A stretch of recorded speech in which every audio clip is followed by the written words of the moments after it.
പ്രിയപ്പെട്ടവരെ എല്ലാവർക്കും നമസ്കാരം. ഇന്ന് അമ്മ ദിനാണ് അല്ലെ? നമ്മുടെയൊക്കെ ദിവസമാണ്, അമ്മമാരായ നമ്മുടെയൊക്കെ ദിവസമാണ് മെയ് 10.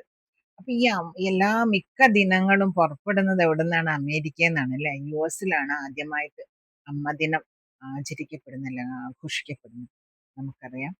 അതുപോലെ അമേരിക്ക, ഇന്ത്യ, ഓസ്ട്രേലിയ അവിടെയെല്ലാം ഈ അമ്മ ദിനം മെയ് 10 തന്നെയാണ് കേട്ടോ. പിന്നെ ഓരോ വർഷവും മെയ് മാസത്തിലെ രണ്ടാമത്തെ ഞായറാഴ്ചയാണ് ഈ അമ്മ ദിനം വരുന്നത്, അല്ലെങ്കിൽ മദേഴ്സ് ഡേ വരുന്നത്.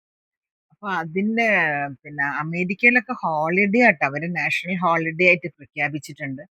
അപ്പൊ പിന്നെ അമ്മയെ ആദരിക്കാനും അമ്മയുടെ സംഭാവനകൾ, അമ്മയുടെ സ്നേഹം, അമ്മയുടെ ത്യാഗം ഇതൊക്കെ ഓർക്കാനായിട്ടാണ് അത്ര ഈ ഒരു ദിവസം. പക്ഷെ നമുക്കൊക്കെ എന്നും അമ്മ ദിനം തന്നെയാണ് അല്ലെ? അമ്മ ഇല്ലാണ്ട് ഒരു അടുക്കളയോ അമ്മ ഇല്ലാത്തൊരു വീടോ കേരളത്തിലും ഇന്ത്യയിലും വിഭാവന ചെയ്യാൻ പറ്റില്ല. അപ്പൊ അങ്ങനെ നമ്മളെ ഇമോഷണലി മെന്റലി ഒക്കെ സപ്പോർട്ട് ചെയ്യുന്ന ആളാരാണ്? അമ്മയാണ് അല്ലെ? അച്ഛനും ഉണ്ട്, പക്ഷെ അമ്മയുടെ കൈകളിലൂടെയാണ് നമ്മൾ വളർന്നത്. അപ്പൊ അമ്മ എന്ന് പറഞ്ഞാല് ഒരു അർത്ഥപൂർണമായ ഒരു ദിവസമാണെന്ന് എനിക്ക് തോന്നുന്നു. അമ്മ ദിനം എന്ന് പറഞ്ഞാൽ ഒരു പ്രത്യേകമായ അർത്ഥമുണ്ട്. അമേരിക്കയിലൊക്കെ അമ്മമാർക്ക് സമ്മാനങ്ങൾ കൊണ്ടു കൊടുക്കുന്നു. പിന്നെ അതേപോലെ അമ്മയ്ക്ക് വേണ്ടി കേക്ക്, പൂക്കൾ ഇതൊക്കെ അമ്മയ്ക്ക് കൊടുക്കുന്ന ദിവസമാണ്. പക്ഷെ അമ്മയ്ക്ക് വേണ്ടത് ഇതൊന്നും അല്ല കേട്ടോ. അമ്മയ്ക്ക് വേണ്ടത് അമ്മയ്ക്ക് നമ്മൾ സമയം കൊടുക്കണം, ക്വാളിറ്റി ടൈം. ആ ദിവസമെങ്കിൽ അമ്മയുടെ അടുത്തൊന്നും ഇരിക്കാൻ ആർക്കും സമയമില്ല അല്ലെ? അമ്മയുടെ മുഖത്ത് നോക്കാൻ സമയമില്ലാത്ത കാലാണ്. അമ്മ എന്ന് പറഞ്ഞാൽ എല്ലാം സഹിക്കുന്ന, എല്ലാം അമ്മ എല്ലാം ചെയ്തോളും എന്നുള്ള ഒരു വിശ്വാസമാണ്. കാരണം എല്ലാ അമ്മമാരും പിന്നെ സ്വയം പര്യാപ്തത ഉള്ളവരാണ്. എല്ലാം അവര് തന്നെ ചെയ്യും. അവർക്ക് തീരെ വയ്യാണ്ടായാൽ മാത്രമേ മക്കളെ ആശ്രയിക്കുള്ളൂ അല്ലെ? അപ്പൊ നമ്മൾ കുറച്ച് സമയം അമ്മയ്ക്ക് വേണ്ടി കൊടുക്കണം. അതുപോലെ നല്ല സമ്മാനങ്ങൾ കൊടുക്കുക, നല്ല ഭക്ഷണം. അപ്പൊ കാരണം നമ്മളത്രയും കാലം വളർത്തിയത് ഊട്ടിയതൊക്കെ അമ്മയാണല്ലേ? നല്ല നല്ല ഭക്ഷണം ഉണ്ടാക്കി തന്നത് അമ്മയാണ്. അപ്പൊ എനിക്കിപ്പോ ശരിക്കും എൻ്റെ അമ്മയെ മിസ് ചെയ്യുന്നുണ്ട് കേട്ടോ. അമ്മ പോയിട്ട് 2 പതിറ്റാണ്ടായി. പക്ഷെ അന്നൊന്നും ഈ മദേഴ്സ് ഡേ ഒന്നും ഉണ്ടായിരുന്നില്ല. മദേഴ്സ് ഡേ ഒന്നും ഇല്ലെങ്കിലും അമ്മയ്ക്ക് ഇഷ്ടപ്പെട്ട എല്ലാ സംഗതികളും ഞാൻ ചെയ്തു കൊടുക്കായിരുന്നു. എനിക്ക് ജോലി ഉള്ളത് കൊണ്ട് അമ്മയ്ക്ക് കഴിവില്ലായിട്ടല്ല, എല്ലാ അച്ഛൻ വാങ്ങിക്കൊടുക്കെങ്കിലും കൂടി അമ്മയ്ക്ക് ആഗ്രഹമുള്ള എല്ലാം ഞാൻ ചെയ്തു കൊടുക്കായിരുന്നു. എന്നെപ്പോലെ തന്നെ സാരിക്കൊക്കെ വലിയ ഭ്രമമായിരുന്നു. സിനിമ എന്ന് പറഞ്ഞ അമ്മേന്റെ ഒരു ജീവനായി, പ്രാണനായിരുന്നു സിനിമ. മരിക്കുന്നവരെ അമ്മയ്ക്ക് സെർവിക്സിൽ ക്യാൻസർ വന്നിട്ടാണ് മരിച്ചത്. 1.5 കൊല്ലം കൊണ്ട്. പക്ഷെ കിടന്നിട്ടൊന്നുമില്ല. അതുവരെ അമ്മ മാനേജ് ചെയ്തു, എല്ലാ ജോലിയും ചെയ്തിരുന്നു. അന്നൊക്കെ ഈ കീമോതെറാപ്പി, നീഡിൽ തെറാപ്പി ഒക്കെ ചെയ്തിരുന്നു അമ്മയ്ക്ക്. യൂട്രസിന്റെ സെർവിക്സിനായതുകൊണ്ടാണ് രക്ഷപ്പെടാണ്ട് പോയത്. ഇന്നൊക്കെയാണെങ്കിൽ അമ്മ രക്ഷപ്പെട്ടു പോവുമായിരുന്നു. പക്ഷെ അതുവരെ ഞങ്ങളൊക്കെ എല്ലാവരും നല്ലോണം നോക്കിയിട്ടുണ്ട്. അമ്മേനെ ഒരിക്കലും ഞങ്ങള് ഒരു പാർശ്വവൽക്കരിക്കുകയും ഒന്നും ഞങ്ങൾ ചെയ്തിട്ടില്ല. ഞങ്ങൾ അച്ഛനായാലും എല്ലാ മക്കളും നമ്മളെല്ലാവരും നന്നായി നോക്കിയിട്ടാണ് അമ്മേനെ പറഞ്ഞയച്ചത്. പക്ഷെ അമ്മയ്ക്കൊപ്പം നല്ല സിനിമകൾ ഞങ്ങൾ കാണുമായിരുന്നു. അപ്പൊ അമ്മ ഉണ്ടാക്കി തന്ന ഭക്ഷണം ഒക്കെ ഞാൻ ഓർക്കും. ഇപ്പോഴും അമ്മ ഉണ്ടാക്കുന്ന സ്റ്റൈലില് ഭക്ഷണം ഉണ്ടാക്കാനാണ് ഞാൻ ശ്രമിക്കാറ്. അപ്പൊ അന്ന ജാർവിസ് എന്ന് പറഞ്ഞിട്ടുള്ള ഒരു സ്ത്രീയാണ്, അമേരിക്കയിലുള്ള ഒരു സ്ത്രീ. തന്റെ അമ്മ മരിച്ചപ്പം 1908 അവർ ഈ ആശയം കൊണ്ടുവന്നത്. അമ്മയ്ക്കായിട്ടൊരു ദിനം വേണം എന്നുള്ളത് അവര് കൊണ്ടുവന്നത്. അങ്ങനെ അവർ ഒരുപാട് കഷ്ടപ്പെട്ട് ഗവൺമെന്റിനെ അത് എന്താ പറയാ ബോധ്യപ്പെടുത്തി. അങ്ങനെ ഒരു ഗവൺമെന്റ് മദേഴ്സ് ഡേ പിന്നെ 1914 ഒരു നാഷണൽ ഹോളിഡേ ആയി പ്രഖ്യാപിച്ചത്. അപ്പൊ നമ്മുടെ ഇന്ത്യയിലൊന്നും മദേഴ്സ് ഡേ ഒന്നും നമുക്ക് അവധിയൊന്നും കിട്ടാറില്ല അല്ലെ? പക്ഷെ അമ്മ എന്ന നിലയിലും നമ്മുടെ അമ്മയ്ക്ക് വേണ്ടിയും നമ്മൾ ശരിക്ക് ഒരു മദേഴ്സ് ഡേ നാഷണൽ ഡേ ആക്കി വെക്കേണ്ടത് തന്നെ ആയിരുന്നു എന്നാണ് തോന്നുന്നത്. കാരണം അമ്മ പകരം വെക്കാനില്ലാത്തവളാണ് അല്ലെ? അമ്മയെ പോലെ മറ്റൊരുവളില്ല ഈ ലോകത്ത്. അപ്പൊ അമ്മ പോയാലാണ് നമ്മളത് മനസ്സിലാക്കുക. അപ്പൊ എന്റെ അനുഭവം അതാണ്, നിങ്ങളുടെയൊക്കെ അനുഭവം അത് തന്നെയായിരിക്കും. അമ്മയിലൂടെയാണ് നമ്മൾ വന്നത്. നമ്മുടെ നമുക്ക് സ്തന്യം തന്നു. നമ്മുടെ മലമൂത്രാദികൾ ഒരു പരാതിയും കൂടാതെ അമ്മ എടുത്തു, നമ്മളെ ശുചിയാക്കി. എപ്പോ വേണമെങ്കിലും നമുക്ക് പാല് തരും. അങ്ങനെ പിന്നെ നമ്മുടെ എന്താ പറയാ നമ്മള് ഒരു കുഞ്ഞ് ജനിച്ചു കഴിഞ്ഞാൽ പിന്നെ ഒരു അമ്മ ജനിക്കുകയാണ് അല്ലെ, അതോടുകൂടി അമ്മ നിദ്രാവിഹീനയാണ്. അമ്മയ്ക്ക് പിന്നെ ഉറക്കമില്ല. എല്ലാ നേരം എൻ്റെ മോൻ എങ്ങനെ അമ്മ കുട്ടിയൊന്ന് ഉറക്കത്തിൽ ഞരങ്ങിയാൽ അമ്മ ഞെട്ടി ഉണരും. പിന്നെ അടുത്ത മുറിയിൽ കുട്ടി കുറച്ച് വലുതായിട്ട് അടുത്ത മുറിയിൽ കുട്ടിയെ കിടത്തുകയാണെങ്കിൽ പോലും ഒരു ചെറിയ കുട്ടി ഒന്ന് ചുമച്ചാൽ അമ്മ ഓടിച്ചെല്ലും അല്ലെ.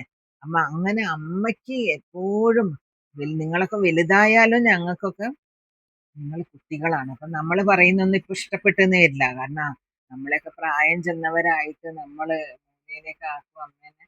പക്ഷെ നിസ്വാർത്ഥമായി നമ്മളെ സ്നേഹിക്കാൻ, പങ്കുവയ്ക്കാൻ എല്ലാം നമുക്ക് അമ്മ ഉണ്ടെങ്കിലാണ്. അമ്മ ഉണ്ടെങ്കിൽ അത് നമ്മൾ അറിയില്ല, അമ്മ പോയതിനെ മനസ്സിലാവുള്ളൂ.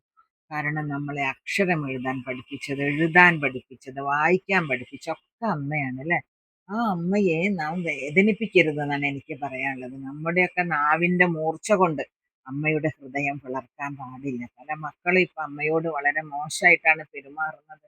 അമ്മയോട് ശത്രുക്കളോടുമായി പെരുമാറുമ്പോഴൊക്കെ പെരുമാറുന്ന മക്കളുണ്ട്, വെറുപ്പോടെ നോക്കുന്നവരുണ്ട്, അമ്മയെ പുച്ഛിക്കുന്നവരുണ്ട്, അമ്മയെ ശല്യമായി കണ്ട് പിന്നെ അങ്ങനത്തെ വൃദ്ധസദനങ്ങളിലൊക്കെ കൊണ്ടു ചെന്നിടുന്നവരുണ്ട്. തങ്ങളുടെ സ്റ്റാറ്റസിന് ചേരാത്തവരാണ് അമ്മ.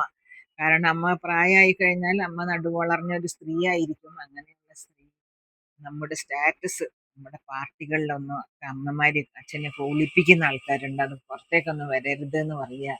പക്ഷെ കാലവും പിന്നെ തിരകളും ആരെയും കാത്തിട്ടില്ല അല്ലെ. ഒരു ദിവസം അമ്മ നമ്മളെ വിട്ടുപോകും. അന്നാണ് നമ്മൾ അമ്മ ആരായിരുന്നു എന്ന് ഓർമ്മിക്കുന്നതും അമ്മയ്ക്ക് വേണ്ടി കണ്ണുനീർ തൂകുന്നതും. പക്ഷെ അത് ഇന്ന് ചെയ്തൂടെ? അമ്മയെ ഇന്ന് നല്ലോണം നിങ്ങൾക്ക് ശ്രദ്ധിച്ചൂടെ? ഞാനൊരു ഒരു കഥ മുമ്പ് കേട്ടതാണ്. പിന്നെ അത് ഒരു ഒരു ആൺകുട്ടി, വളരെ മിടുക്കനായ ഒരു ആൺകുട്ടി, എല്ലാറ്റിനും ആ കുട്ടിക്ക് റാങ്കാണ്. അങ്ങനെ ഒരു മാനേജീരിയൽ പോസ്റ്റിന് ആ കുട്ടി ഒരു ഇന്റർവ്യൂവിന് പോവുക. അപ്പൊ ഡയറക്ടർ അങ്ങനെ ചോദിക്കുക, കുട്ടീന്റെ ഈ സ്കോളർഷിപ്പ് ഒക്കെ കിട്ടി പഠിച്ചാണ്. അപ്പൊ ഈ കുട്ടീന്റെ ഡിഗ്രി, പോസ്റ്റ് ഡിഗ്രി എല്ലാറ്റിനും ആ കുട്ടിക്ക് നല്ല മാർക്കാണ്, ഗംഭീരമായ നേട്ടം അക്കാഡമിക്കലി നേടിയിട്ടുണ്ട്. ഈ ഡയറക്ടർമാരൊക്കെ വളരെ ഇംപ്രസ്ഡ് ആയി കുട്ടീന്റെ ഫയല് കണ്ടപ്പോ. അപ്പൊ അവനോട് ചോദിക്കും, നിനക്ക് ആരൊക്കെ ഉണ്ട്, അച്ഛൻ അമ്മയൊക്കെ എന്ത് ചെയ്യുന്നു? അപ്പൊ പറയും, എനിക്ക് അച്ഛനില്ല, ഞാൻ അച്ഛനെ കണ്ടിട്ടില്ല, ഞാൻ ജനിച്ച ഉടനെ തന്നെ അച്ഛൻ മരിച്ചതാണ്, പിന്നെ അമ്മയാണ് എന്നെ നോക്കിയത് എന്ന് പറയും. അപ്പൊ പറയും, നിന്റെ കൈ ഒന്ന് കാണിക്കുന്നു. അപ്പൊ ഇവൻ കൈ കാണിച്ചു കൊടുക്കുമ്പോ വളരെ ആ കുട്ടിയുടെ കൈപ്പത്തി തൊട്ട് നോക്കുമ്പോ വളരെ സോഫ്റ്റ് ആണ്, പെർഫെക്റ്റ് ആണ്. അപ്പൊ അവൻ ചോദിക്കും, ഇയാള് ചോദിക്കും, നിന്റെ അമ്മയ്ക്ക് എന്താ ജോലി? എന്റെ അമ്മ അലക്കുകാരിയാണ്. മറ്റേ വസ്ത്രങ്ങളൊക്കെ ഒരുപാട് വസ്ത്രങ്ങൾ, മറ്റുള്ളവരുടെ വസ്ത്രങ്ങൾ അലക്കി കൊടുത്തിട്ടാണ് അമ്മ ജീവിക്കുന്നത്. അപ്പൊ നീ അമ്മയെ സഹായിക്കാറില്ലേ ചോദിക്കും. അയ്യോ, അമ്മ അതിന് സമ്മതിക്കില്ല, നീ പഠിച്ചാ മതി എന്നേ പറയുള്ളൂ. അങ്ങനെ നീ അറിവ് സമ്പാദിക്കണം, അല്ലാണ്ട് അമ്മ ചെയ്തോളാം എന്ന് പറയാം. അമ്മേനെ ഞാൻ സഹായിക്കാൻ ശ്രമിച്ചിട്ടുമില്ല, അമ്മ എന്നെ അതിന് സമ്മതിച്ചിട്ടുമില്ല. എന്നെ നീ സഹായിക്കൂന്ന് അമ്മ പറഞ്ഞിട്ടുമില്ല. എല്ലാ പണിയും അമ്മ തന്നെയാണ് ചെയ്യാന്ന് പറഞ്ഞു. അങ്ങനെ അപ്പൊ അദ്ദേഹം പറയും, നിനക്ക് ഇനി നാളെ ഒരു ഇന്റർവ്യൂ കൂടെ ഉണ്ട്. ഇന്ന് നീ പോയിട്ട് നിന്റെ അമ്മയുടെ കൈ ഒന്ന് കഴുകി കൊടുക്കണം. നിന്റെ അമ്മയുടെ കൈ നീ ഒന്ന് കഴുകി കൊടുക്കണം. അപ്പൊ ശരി സാർ, അപ്പൊ നാളെ 10 മണിക്ക് നീ വരണം. അത് കഴിഞ്ഞ് അങ്ങനെ ഈ മകൻ അമ്മയുടെ അടുത്ത് പോയി അമ്മയോട് പറയാം, അമ്മ എനിക്കൊന്ന് അമ്മയുടെ കൈ കഴുകണം എന്ന്. അങ്ങനെ അമ്മയുടെ കൈ നോക്കിയപ്പം ഈ കാരവും സോപ്പും വെള്ളവും തട്ടിയിട്ട് ചുളിവ് വീണ് മുറിവ് വീണ കൈകളാണ് അമ്മയുടെ. അപ്പൊ ഈ കൈ പിന്നെ അമ്മ അങ്ങനെ അമ്മയുടെ കൈ തൊട്ടപ്പോ തന്നെ അമ്മ വേദന കൊണ്ട് പുളയും. കാരണം ആർക്കും തൊടാൻ പറ്റൂല കൈ, അത്രയ്ക്ക് വേദനയാണ് അമ്മയ്ക്ക്. ഇങ്ങനെ ഏത് സമയവും വെള്ളത്തിലും കാരം സോപ്പൊക്കെ ഇട്ടിട്ട് ഉപയോഗിച്ചിട്ട്. അപ്പൊ അത് കണ്ടപ്പോ ഈ മകന്റെ കണ്ണിൽ നിന്ന് കണ്ണീര് വീഴും. അപ്പൊ മകൻ വിചാരിക്കും, ഈ കരങ്ങളാണ് ഇന്നത്തെ നിലയിൽ എന്നെ എത്തിച്ചത്. ഈ കരങ്ങളാണ് എന്നെ പുറം തലോടി ഉറക്കിയത്, എനിക്ക് സ്കൂൾ ഫീസ് തന്നത്. ഈ കഴമ്പ് പിടിച്ച, അല്ലെങ്കിൽ ഈ കഴമ്പുള്ള പിന്നെ കൈകളാണ് എനിക്ക് ഉയർന്ന മികച്ച വിദ്യാഭ്യാസം തന്നത്. പിന്നെ അവൻ ഒന്നും മിണ്ടാതെ അമ്മയുടെ കൈ നോക്കി കുറേ നേരം ഇരിക്കും കേട്ടോ. അപ്പൊ അത് കഴിഞ്ഞ് പിറ്റേ ദിവസം ഇവൻ ഡയറക്ടർ ബോർഡിന് മുന്നിൽ ഹാജരാവുകയാണ്. അപ്പോൾ അദ്ദേഹം ചോദിക്കും, നീ എന്തൊക്കെയാണ് ഇന്നലെ ചെയ്തത്? അപ്പൊ പറയും, ഞാൻ എൻ്റെ അമ്മയുടെ കൈ കഴുകി കൊടുത്തു സാർ. ഈ വെഴുപ്പ് അലക്കിയിട്ട് എൻ്റെ അമ്മയുടെ കൈ വല്ലാതെ മുറിവ് വെച്ചിട്ടുണ്ട്, തഴമ്പുണ്ട്. അമ്മയുടെ കൈകളിൽ ചുളിവ് വീണിട്ടുണ്ട്. പക്ഷെ ആ കൈകൾ ഞാൻ ഇന്നലെ സാറ് പറഞ്ഞതുകൊണ്ടാണ് ഞാൻ ആ കൈകൾ കഴുകി കൊടുത്തത്. അതുകൊണ്ട് ആണ് എനിക്ക് അമ്മയുടെ അവസ്ഥ എന്താന്ന് മനസ്സിലാക്കാൻ പറ്റിയത്. അമ്മ എങ്ങനെയാണ് എന്നെ പഠിപ്പിച്ചത്. അപ്പൊ നീ എന്ത് പാഠമാണ് ഇതിൽ നിന്ന് പഠിച്ചതെന്ന് ഡയറക്ടർ ചോദിക്കും.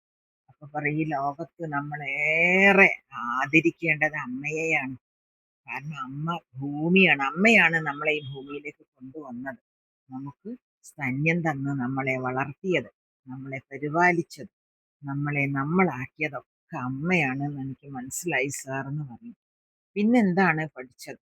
അപ്പൊ പറയും, ഞാൻ പിന്നെ എനിക്ക് ഷെയറിങ്ങും എന്താണെന്ന് മനസ്സിലായി. ഞാൻ ഇന്നലെ എൻ്റെ അമ്മയെ അലക്കാൻ വേണ്ടി സഹായിച്ചു. അമ്മ കുറേ എതിർത്തെങ്കിലും കൂടി ഞാൻ അമ്മയെ അലക്കാൻ സഹായിച്ചത് കൊണ്ട് അമ്മ വേഗം അമ്മയ്ക്ക് ഉറങ്ങാൻ പറ്റി.